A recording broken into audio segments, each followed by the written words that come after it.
Fala pessoal, tudo bom com vocês? Professora Dinan do canal Exatamente Matemática para a resolução de mais um exercício aqui com vocês, tá? Vamos ver aqui o que ele pede, ó. Esse item aqui é um item B de um mesmo exercício que eu resolvi aqui anteriormente, tá? Vou colocar só aqui para eu ler o que ele pede. Determine o domínio D das seguintes funções. Fiz o item A, que é o exercício anterior, que está aqui nessa mesma playlist. Se você quiser voltar lá para assistir, bem bacana. Mesmo conteúdo, mesma ideia, com uma pequena diferença, que eu já vou comentar aqui embaixo com vocês fazendo o item B. Então, preciso explicitar o domínio dessa minha função. O que eu tenho que lembrar? Primeiro conceito. Para determinar o domínio, essa minha expressão ela está no denominador e dentro de uma raiz quadrada, tá? Não tem nada aqui fora, aqui, ó, mas é raiz quadrada. O que você precisa lembrar é que todos os números ou todas as expressões que estão dentro de uma raiz quadrada, elas devem ser estritamente maior ou igual a zero. Tem que ser maior ou pode ser o próprio zero. Só que nessa situação aqui, ó, eu não posso tornar essa minha expressão aqui, ó, nula. Eu não posso fazer com que ela seja maior ou igual a zero. Por quê? Se eu deixar que ela seja igual a zero, eu vou calcular uma raiz quadrada de zero que vai dar zero e aí eu fico com um denominador nulo. E isso na matemática não pode acontecer. O denominador de uma função nunca, ou de uma fração, nunca pode ser nulo. Então, o que eu vou fazer? Pegar essa minha expressão aqui, ó, e deixar ela estritamente positiva, tá certo? Então, vai ficar aqui, ó, que 16 menos meio dentro do parênteses aqui, ó, elevado a x deve ser maior do que zero. Não vou colocar o igualzinho aqui no meu símbolo aqui da desigualdade. Porque senão, que eu falei para você, vai ficar um denominador nulo. E aí isso aqui me dá um problemão, tá? Então, para resolver essa situação, vou passar esse menos meio elevado a x para o lado de lá. Então vai ficar assim, ó. 16 maior ou igual do que meio, dentro dos parênteses aqui, elevado a x. Tá certo? Passei o menos meio para lá e ficou positivo. Aqui, o que eu vou fazer? Eu vou tentar transformar os dois lados da minha equação com potências de mesma base. No caso 16, eu consigo escrever ele na base 2. E o meio também eu consigo escrever na base 2. Simplesmente aplicando aquela técnica da potência de expoente inteiro negativo. O que é isso, professor? O que você está falando? Não entendi nada. Eu vou pegar essa minha fração aqui, ó, eu vou invertê-la, certo? Eu vou escrever 2 sobre 1. E aí, aplicando essa técnica, eu vou trocar o sinal desse meu expoente, que agora está x, vai ficar menos x. Então, desse lado aqui, vou fatorar o 16, ou simplesmente escrevê-lo na base 2, que é 2 elevado à quarta.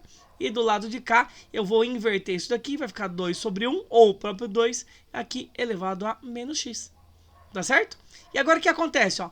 Agora sim eu tenho uma inequação exponencial bonitinha, fofinha para resolver. O que eu tenho que fazer? Primeiro, observar essa minha base aqui, ó. Se essa minha base é um número entre 0 e 1 ou se é maior que 1.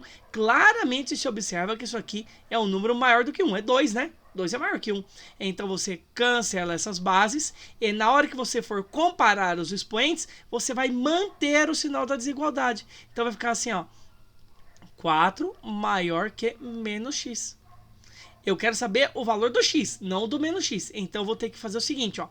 Eu vou ter que trocar o sinal desse meu termo e trocar o sinal desse daqui. Porque se é menos x, eu vou vir aqui do ladinho aqui, ó. Vou multiplicar essa expressão toda por menos 1. Só para trocar aquele sinal do x. Você tem que tomar cuidado com o seguinte.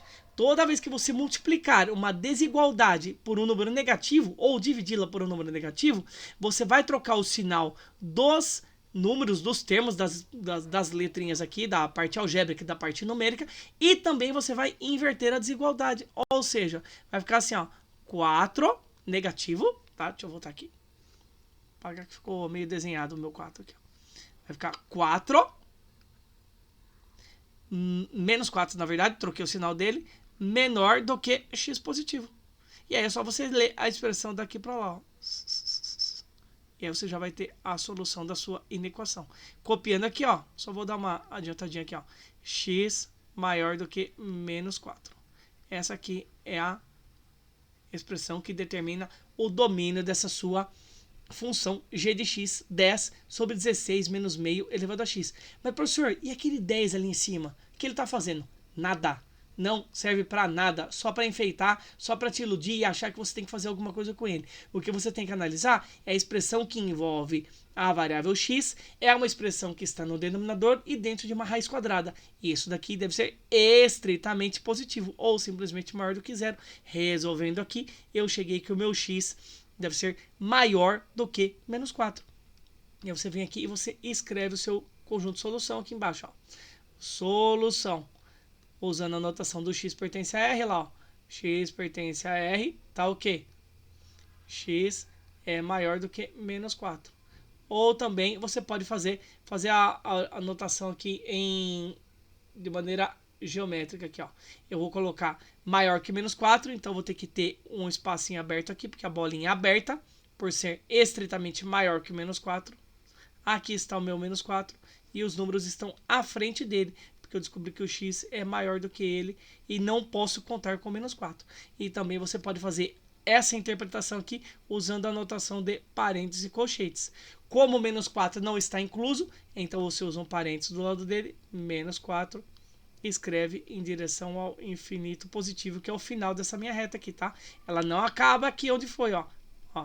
Ela vai embora, tá? Vai toda lá para a direita, lá em direção ao infinito positivo. Então eu fico com essa notação aqui com parênteses dos dois lados. Lembrando que o parênteses ao lado do mais infinito é sempre deve sempre aparecer, tá? Porque o infinito é um símbolo, você não sabe quem é, então você não pode incluí-lo no seu intervalo, tá certo? Não entendeu alguma coisa? Tá com alguma dúvida? Deixa nos comentários aqui embaixo. Eu volto para te ajudar, para te tirar sua dúvida e para responder, de repente, até com algum outro exemplo, com mais um vídeo com exercício resolvido para te ajudar nos seus estudos. Tá certo? Não esqueça dos 3 famosos Cs. Clica no sininho para ativar notificações do canal, de novos vídeos. Comenta nesse vídeo para deixar um elogio ou qualquer coisa que você acha interessante. Compartilha esse conteúdo, comenta tudo aí, deixa seu agradecimento por esse conteúdo, se foi útil para você. Não se esqueça também de se inscrever no canal do Professor Bruno, Exatamente Química, conteúdo de qualidade, gratuito, para você ampliar os seus conhecimentos em Química. Muito obrigado pela sua atenção, um abraço, valeu!